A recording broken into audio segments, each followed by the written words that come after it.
My name's Tom Tusing, and I'm here with a new tool called Octa-Keys. Octa-Key is a GM 10-cut laser key origination system.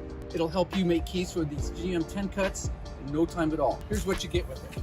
You'll get a set of instructions. Very important that you read and you understand the instructions. Inside the instructions are some charts. Once you follow the instructions, these charts will help you originate a key for the truck. You're going to get 2 packs of keys. Each bag contains 4 rings.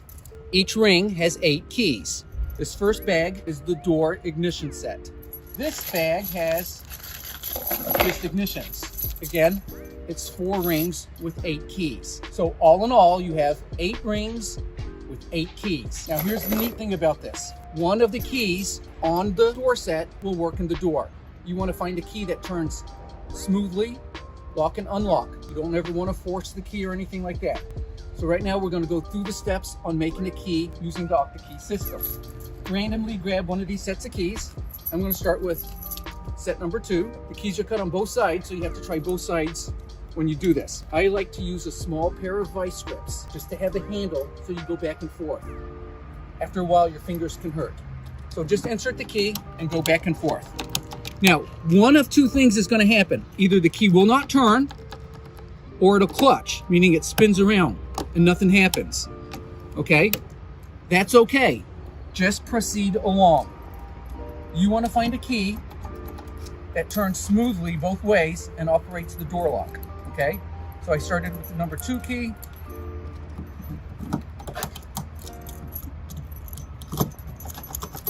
And you just give it a little bit of turn. You do not want to force it. And you have to try each key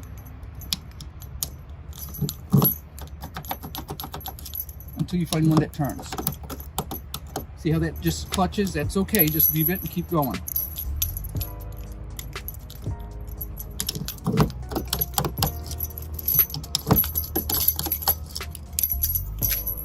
And you don't want to sit there all day on one key. You just try it and see if it goes.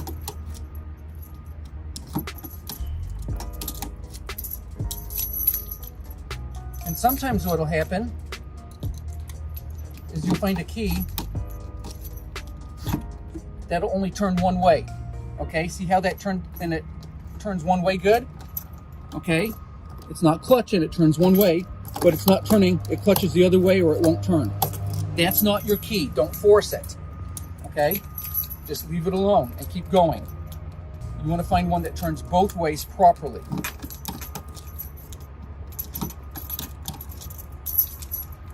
And here's the last key on this ring. Okay, so none of the keys on this ring worked. So we're just going to grab another set of keys.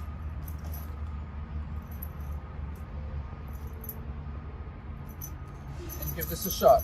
Okay, this is the key ring that starts in the 60s.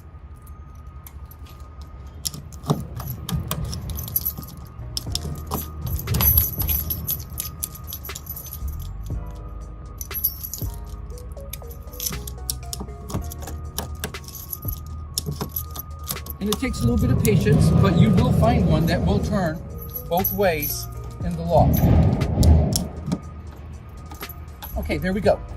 So this key is turning both ways in the lock without being forced. You can see up here that it's activating the lock and unlock button on the inside. So that's the key that we want to use. Okay, so now what we need to do is determine which number we have, because one side is 61 and the other side is 60. So we want to see which one that we want to use. And how we do that, there's one key on a ring called the side key. That's going to tell us which side of the key to use. It's very simple. There's an X marked on one side of this key. So when you put this key into the lock, take note of how far the X is sticking away from the face of the lock. You can see some of the mill there. Okay, now we're going to take this key out and we're going to try the other side of the lock. Now you need to take a look at the X there and see how far it is. On this side here, the X is much closer to the face of the lock. You don't hardly see that mill at all. Okay, so we're going to be using this side of the key number, okay? So here's our key that turned, and it turns back and forth. You can see that that is going to be key number 61. So 61 is our key. And now I'm going to unlock the car. There we go. So key number 61. So now what we do is we go to the Octa-Key instruction book, okay? And it says once you have a key that turns in the lock, chart number 1, door to ignition. This chart gets you a key that will turn in the ignition.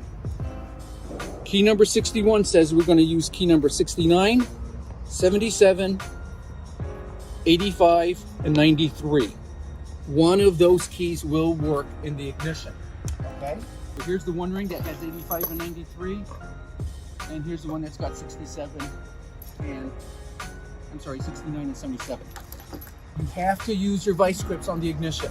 You want to use a little bit of snap, snap, not real hard, you don't want to bend the key, but you do need a little bit of torque sometimes to get the ignition to turn.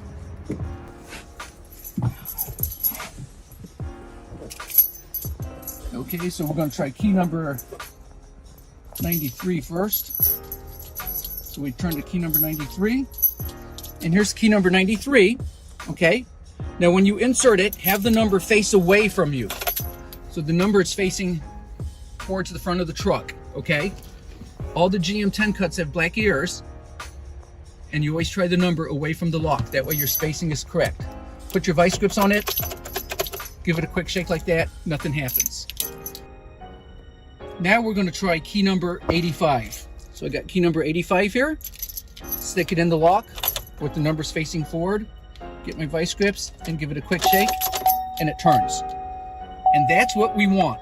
The goal of the Octa-Keys is to turn this ignition on. Now we can remove this ignition and get the key code and cut a proper key. To take this shroud off, just pull on the edge and it'll come apart, okay? Set it aside. Get yourself an old pick, something like that, and the retainer hole is right up here on top, okay?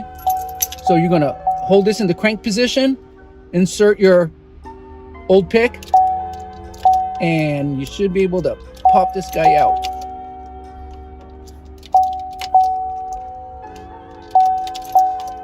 And you should be able to pop this guy out. There we go. So now we got the ignition out, and you can cut it by code. Okay, we're not going to zoom in on the code or anything like that, but the code is stamped on it, or you can disassemble it and take it apart. So that's what the goal of the Octa-Keys is, to get that ignition turned and then get the key code off of it. Then you can snap it back in and cut your key. So that's how the Octa-Keys work.